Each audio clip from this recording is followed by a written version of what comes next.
We've made it to downtown, and then we just have to walk to our studio.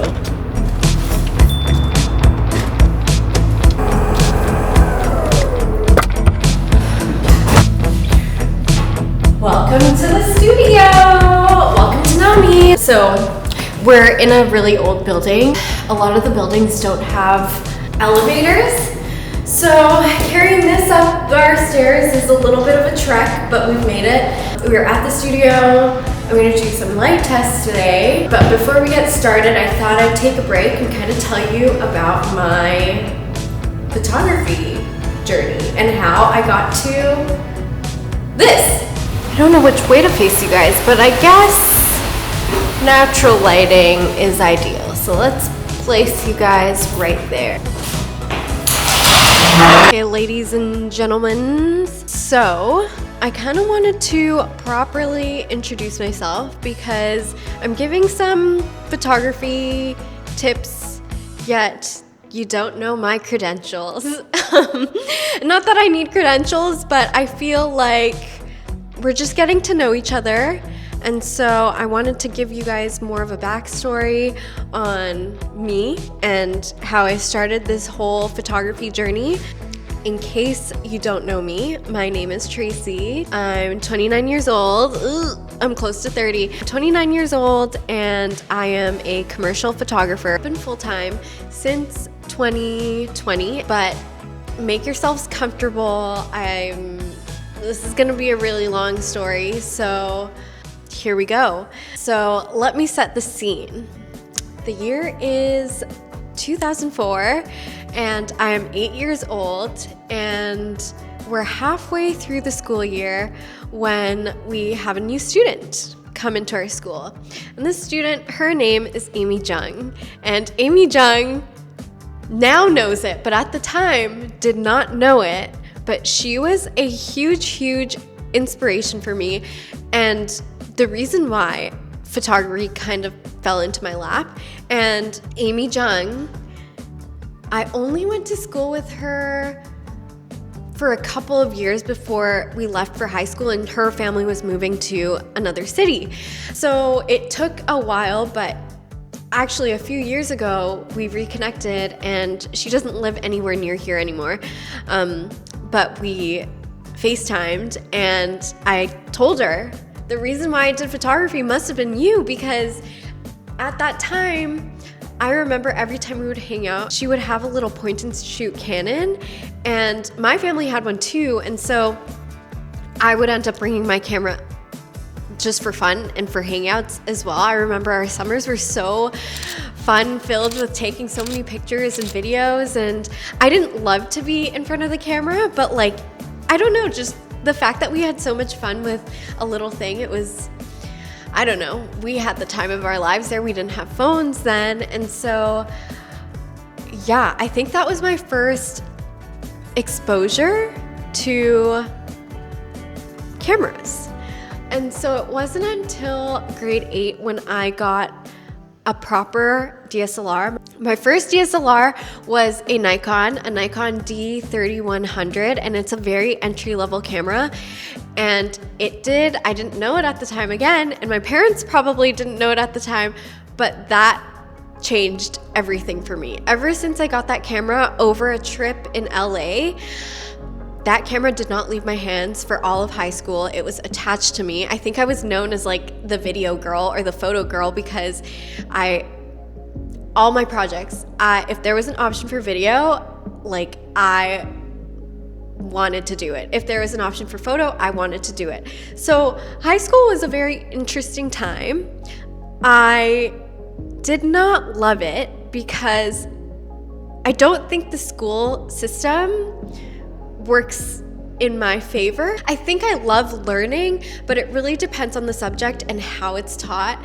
And I feel like I just was not thriving with those academic classes. And so whenever I had art class, I thrived because my teacher, I remember her name, Miss Schelling. She was great. She was so chill. I think that was also another reason why I loved it, is because she wasn't so like uptight. I remember she left when I was in grade 12, and that was a little bit devastating because I didn't love one of the teachers there at the time, and he was just a little bit, I don't know, he had his favorites.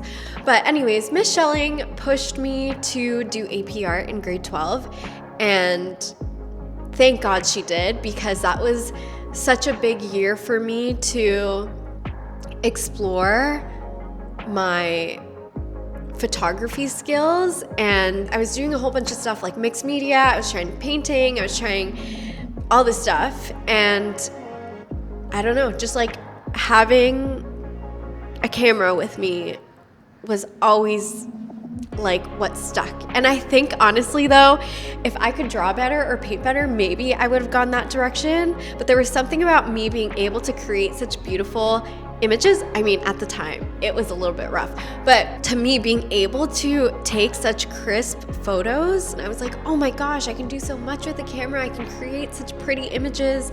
And at the time, I think I was also obsessed with watching wedding videos on YouTube. And so that's all I wanted to do. I wanted to create beautiful images. Thank God I have the friends that I have up until this day. They were also a huge part in my journey exploring photography and video, because I made them basically be my models. They were my stand-ins for everything. She's always like, I need to practice taking photos. Me and Shelly would be like, what are you wearing? What do we do? They're the reason why I have the career I have today. That's amazing. Did not ever bat an eye when I asked them to be in front of the camera. Like, if it weren't for them, I would not be here. I remember I didn't have a photography class because my classes were clashing, whatever, but I was able to book the photo room. And so during our break times or lunch times, I would go in there and like test out the lights. And I had no idea how to use lights. Just like looking back, I'm like shake my head a little, but honestly, those were the best times. I'll insert some photos throughout this video because honestly they weren't that bad, but of course throughout the years you really do see improvement. I like really just wanted to get out of there, and I couldn't stand the thought of like being confined in a box. So when it came time in grade 12 to kind of figure out what I wanted to do in post-secondary, I was feeling honestly a little bit lost, because I think all of my other friends, they were very academic. Like, I have one friend, Chan, she's a doctor. Their friend, Amber, a vet. Like, easily they like knew what they were gonna do, so it was sciences. And so for me, I felt like a little bit, I wouldn't say scared. I think I always knew that like things can work out, but no one was really doing art, and that's a little bit why it scared me. And at the time, like, social media wasn't a huge thing. Like, no one really trusted it. The teachers, I didn't really have a good time with the teachers because they were really just pushing sciences or business, and that was two things I just didn't really want to do.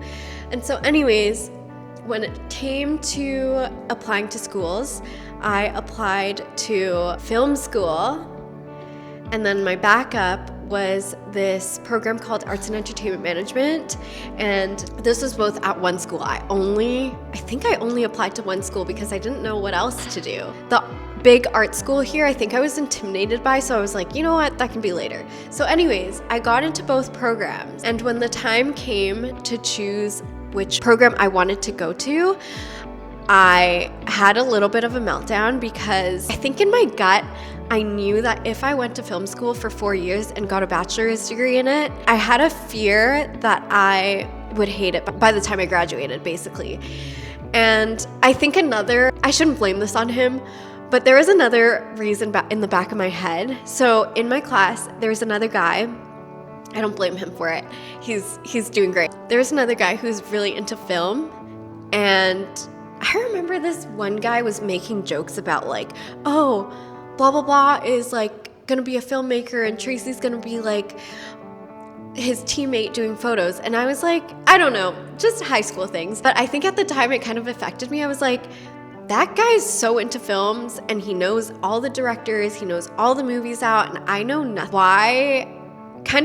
Why should I go into film if I like don't really know that much? But honestly, that is incorrect. Like, if you like something, just do it. Don't care about other people, like they don't matter. And if someone knows more than you, then fine, let them know more than you, you know? So ladies, gents, do what you want to do. So at that time, I was like, you know what? The Arts and Entertainment Management program is only 2 years. And if I hate it, it's only 2 years. And I also thought, like, you know what? Maybe I can do photography on the side while I learn this and then get a good basis and knowledge of business to back my potential photography business. And so that was kind of what my thought process was. And let me tell you, thank God I did that program because it opened me up to so much. I feel like in high school I was kind of like shy and sheltered in a way. And so that gave me so much experience. The second year of that program was actually doing 2, was it 4-month practicums? But both of them, my mentors, my supervisors, I owe them so much. The first one was at a music studio, recording studio, and the second one was a nonprofit Japanese Canadian festival here in the city. And my mentors and supervisors, they were so great. They knew that I had a passion for photography, and they really supported that. Whenever there was an opportunity for me to use my camera, they would encourage it. And also, I guess around this time, my passion for filmmaking kind of disappeared. I wouldn't say disappeared, but like I just kind of moved away from it. And I think it's because I just didn't have that much patience to learn. So photography really just stuck with me. I was just like impatient for some reason. And so seeing like how the turnaround time for photography was way faster, it just stuck with me. So after I graduated, I ended up working for both of them just like separately and doing admin work, or with the festival, I handled their production. I was the production coordinator for a good few years. And then on the side, I continued taking photos.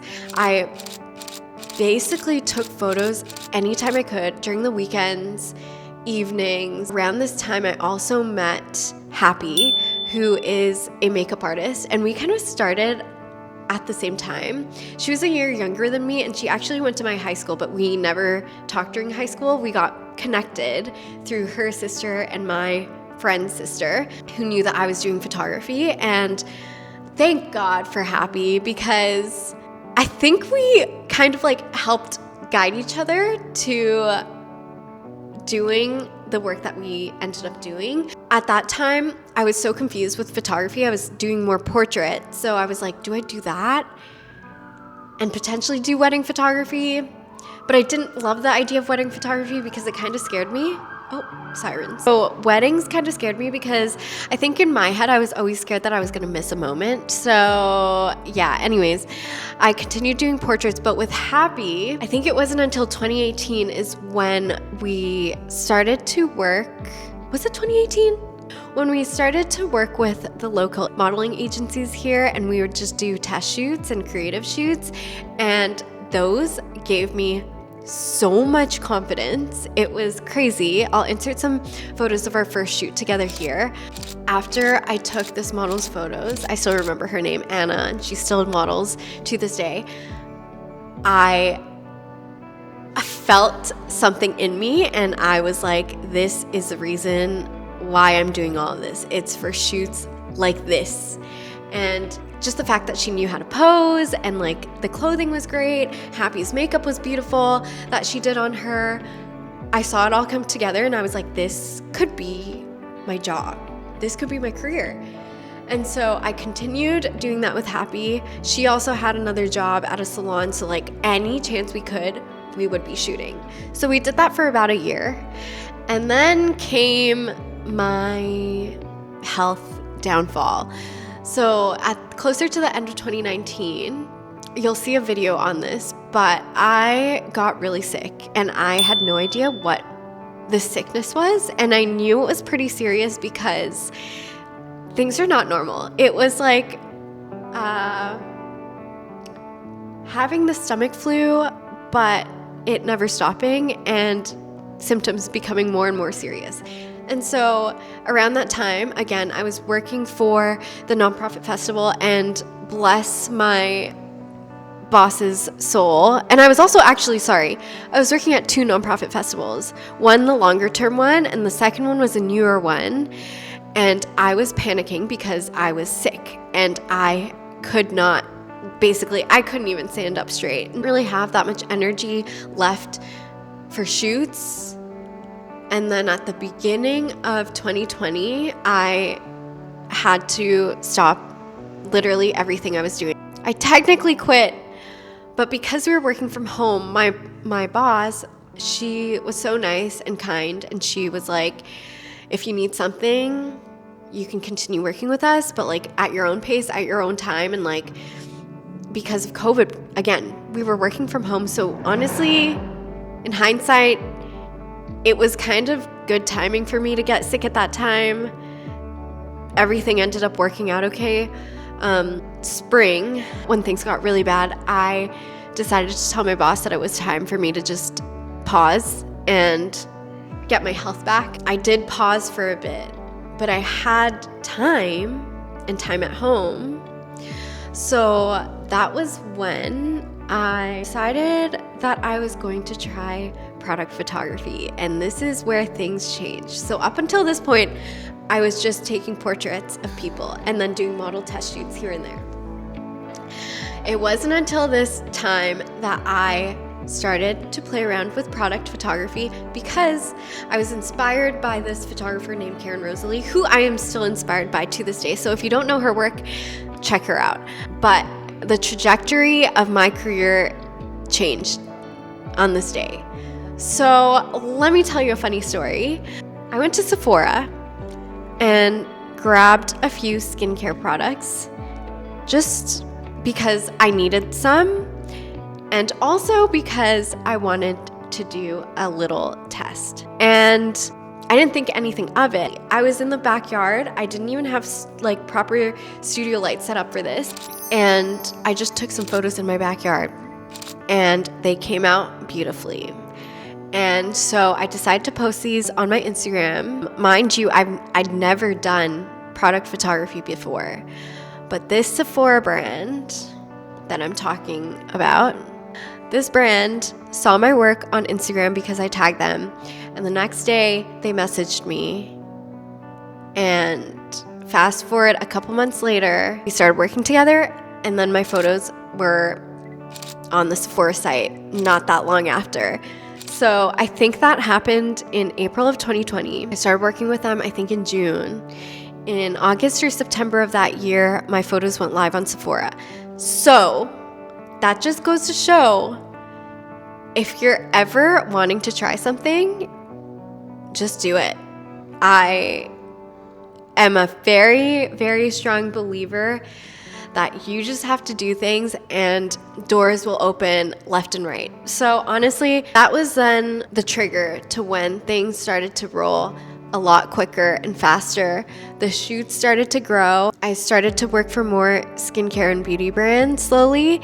And I just am thankful. By some miracle, I just decided to do that. And around that time, that summer as well, that was a very big year. 2020 was probably the biggest change for me career-wise. That summer, I decided to get a little studio space, which was shared with, I think, like 4 different photographers, and the rest of the space was full of creatives. There were designers, there were painters. It was such a neat space to be in at the time. So I rented that space, and it was a little bit outside of downtown. So that was the only thing. I didn't drive at the time, so it was a little bit tricky for me, and also for models coming in and out of the city. It was a little bit harder, so I don't know, that was always in the back of my head. My dream was to be right in downtown, somewhere easy for everyone to get to, and just be on the main strip. So, I don't know. I was manifesting so hard that year, and things just ended up happening with like all the work that I had put in these past years, and like my health kind of declining and stuff. Like, this was honestly such a high for me. So yeah, back in 2020, I was like 23, 24, and I had always told my friends, if you don't see me working for myself by 25, like, please snap me out of it and push me to do so. So by some miracle, like, thank God and thank the life, thank everything for me, for just like, for believing in myself, but also having such a good support system. My parents had always encouraged me to do what I wanted to do, and I just could not see myself doing anything else. And my friends for being there ever since we were teenagers, little kids. Where are we now? So 2020 was done. I finally got diagnosed that year. I was on my road to recovery. So things were looking up. And in early 2021, I ended up connecting with a photographer from my city, and we connected because we worked for the same influencer a few years back, and it wasn't like it took us so long to meet each other. But after one meeting, we both went to our separate ways. We got along really well, by the way. That first meeting, it was kind of funny. We went our separate ways, and I think it was like a few weeks after. Her name is Sam, by the way. She messaged me out of the blue, sending me a Craigslist listing. And a few days before she had sent me that listing, I was just thinking about where I was at the time, and also the studio space that I was renting out. And I was like, it'd be nice to have a separate studio and somewhere like more central. And so I went on Craigslist as well, and I found the same exact link as she did. And what was that link to? This space right here. So it was crazy. Just by chance, she had decided to go on Craigslist. So we met up once and we were talking about it. We were like, should we do it? We came for the viewing, and then it all happened so quickly because the next day, the guy who was showing us the space was basically like, there's a lady looking at the space and she wants to move forward with it if you guys don't take it. So within 24 hours, we decided that we'll take it. So crazy. May of 2021, we came into this spot. I left my other studio, and ever since we have been here with this space. We called it Nami. So with Nami, it's like a separate thing. She does her own photography. I do my own photography. With Nami, like, some people hire us on for events, so we go to events and do a little installation. But that's basically it about this space. Like, we just use it when we need to, separately.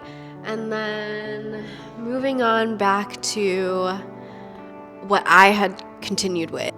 The shoots began to grow and I needed more support. I needed more crew. And so I reached out to someone I knew from my university program, and she was running an agency. And so after a few times of me having them on set, we decided we should just work together. And so since 2023, actually officially we launched in 2024, we started another agency called Yeah Creative Co., which focuses on beauty and skincare. We do our bigger shoots together. We have another space close to us actually here. And I don't know, it's kind of crazy to just look back sometimes, because ever since, I guess, me going full time, I've had publications in multiple magazines, the craziest one being Vogue.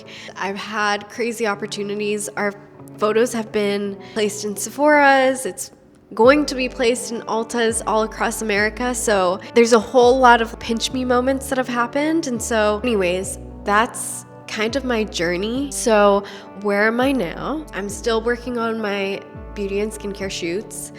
I'm doing a lot of shoots with the modeling agencies here, doing test shoots, taking digitals. Of course, I do concert photography on the side for fun when I can, and also fashion and like jewelry here and there. Vancouver's not a huge hotspot for fashion unless you're like doing more lifestyle or like activewear. So I think my main focus right now has been beauty and skincare, and all of the brands right now that we're working with are from the States. And so thankfully things have been just like working well. I just don't know what the next years are gonna look like. I don't know. Looking back, it was definitely a journey. I kind of see this career as an investment, and I guess all careers at the end of the day, but really all those nights learning how to use Photoshop, learning all the other editing software, figuring out my style has kind of been like compound interest. Every little thing that I decide to do has added up to this giant thing. Just have people around you who will lift you up.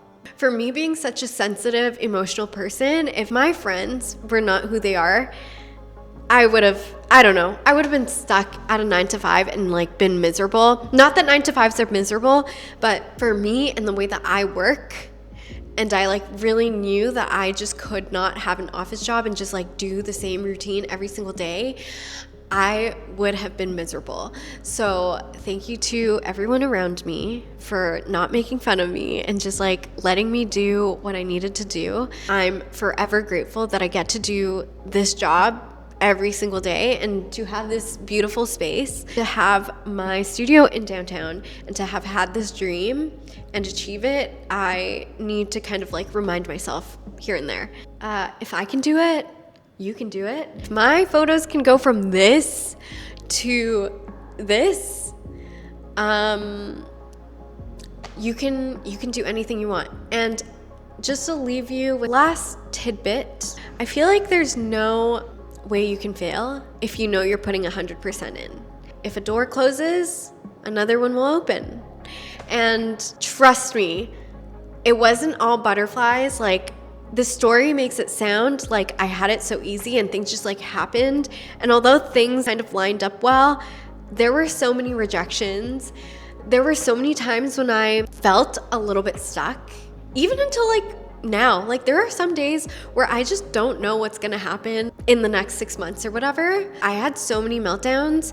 Have a lot of faith in yourself and know that you can do anything.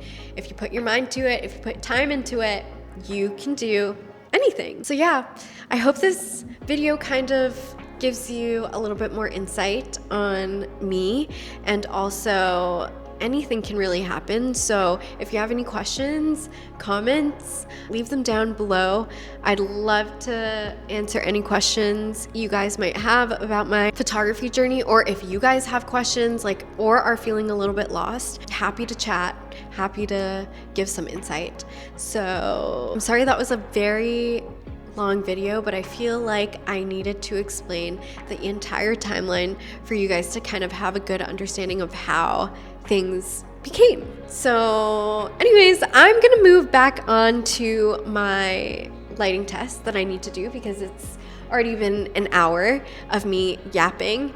We'll talk to you soon. I hope you enjoyed. Have a good rest of your day, evening, morning, wherever you are. Okay, bye.